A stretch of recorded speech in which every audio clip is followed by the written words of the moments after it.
Hello bachcho, let's read the question. The question here says how many statements are correct? Statement 1, brandy is produced without distillation whereas wine is produced by distillation of the fermented broth. B, in a chance discovery, Alexander Fleming working on Penicillium notatum observed a bacterium growing in one of his unwashed culture plates around which penicillium could not grow. C. Cyclosporine A, an immunosuppressive agent used in organ transplant patients, is produced by fungus Trichoderma polysporum.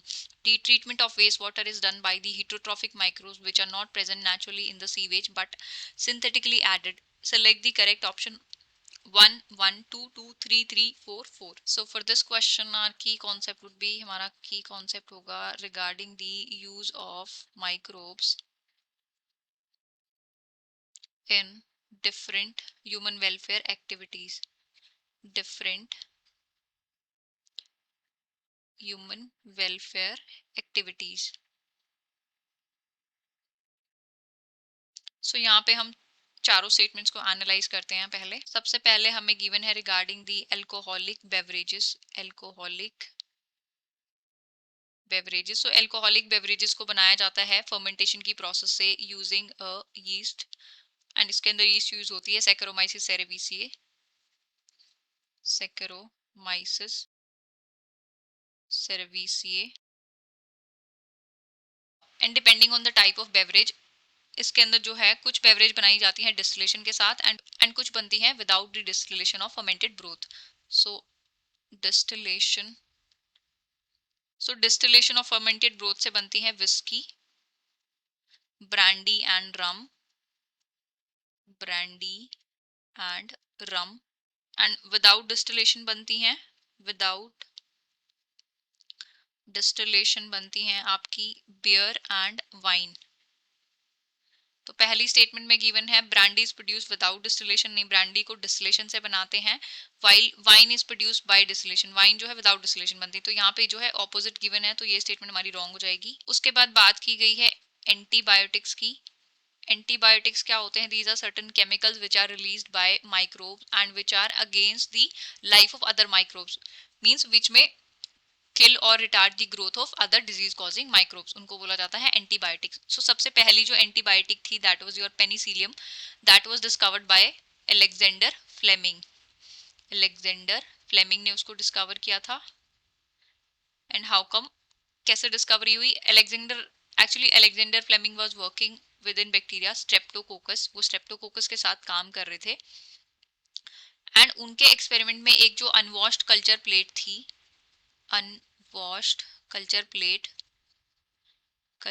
Plate, उसके ऊपर क्या हुई? Penicillium, ये mould growth हुई, उसके ऊपर Penicillium notatum, ये वाली मोल्ड जो है ग्रो हुई। अब ये जो पेनिसिलियम ग्रोथ वाली जो प्लेट थी, इसके ऊपर फर्दर जब बैक्टीरिया को ग्रो करके देखा तो यहाँ पे जो है बैक्टीरियल ग्रोथ नहीं हुई। सो यहाँ से क्या डेमोन्स्ट्रेशन निकली कि जो पेनिसिलिन है उसने कुछ सर्टेन केमिकल्स ऐसे रिलीज किए थे जिसकी वजह से स्ट्रेप्टोकोकस की जो ग्रोथ है वो रिटार्ड हो गई है।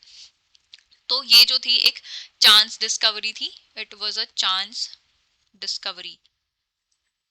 तो हमें स्टेटमेंट क्या गिवन है? Chance discovery, Alexander Fleming working on penicillium notatum, नहीं, पेनिसिलियम नोटाटम पे वो काम नहीं कर रहे थे, वो बैक्टीरिया पे काम कर रहे थे। Observed a bacterium growing in one of his unwashed culture plates around which Penicillium could not grow, नहीं, पेनिसिलियम की वजह से जो है बैक्टीरिया ग्रो नहीं कर पाए थे, तो ये स्टेटमेंट भी रॉन्ग है। उसके बाद हमें गिवन है regarding the cyclosporin A. Cyclosporin A क्या है? एक बायो एक्टिव मॉलिक्यूल है, बायो एक्टिव मॉलिक्यूल जो कि कैसे एक्ट करता है, इसका यूज होता है, it is used as immunosuppressive agent and basically इसको यूज किया जाता है उन पेशेंट्स में जिनके अंदर ऑर्गन ट्रांसप्लांट हुई हो। एंड इसको बनाया जाता है using a fungus trichoderma polysporum, trichoderma polysporum. So third statement जो है हमारी बिल्कुल सही गिवन है। उसके बाद डी वाली स्टेटमेंट की बात करते हैं। इसमें हमें गिवन है रिगार्डिंग दी सीवेज ट्रीटमेंट, सीवेज ट्रीटमेंट। सो सीवेज ट्रीटमेंट में जो वाटर होता है that is highly polluted water, उसके अंदर बहुत सारा ऑर्गेनिक मैटर प्रेजेंट होता है एंड इसको पहले फिजिकल ट्रीटमेंट दिया जाता है and then further biological treatment दिया जाता है। एंड इसके अंदर यूज होते हैं heterotrophic bacteria, heterotrophic microbes, heterotrophic microbes इसके अंदर यूज होते हैं, एंड ये जो हेटेरोट्रॉफिक माइक्रोब्स होते हैं ये ऑलरेडी जो है सीवेज में प्रेजेंट होते हैं, प्रेजेंट इन सीवेज, हमें बाहर से ऐड करने की जरूरत नहीं होती। सो डी में गिवन है treatment of waste water is done by heterotrophic microbes which are not present naturally in the sewage but synthetically added. नहीं, वो नेचुरली जो है सीवेज में प्रेजेंट होते हैं, बाहर से नहीं ऐड करते, तो ये स्टेटमेंट हमारी रॉन्ग है। तो आउट ऑफ द फोर हमारी एक सी वाली स्टेटमेंट बस करेक्ट है, बाकी सारी क्या है, रॉन्ग है। तो हमें बताना था how many statements are correct, तो कितनी स्टेटमेंट करेक्ट है, एक statement, that is option 1। So fine answer for the question is option 1. I hope you have understood it well. Best of luck and thank you.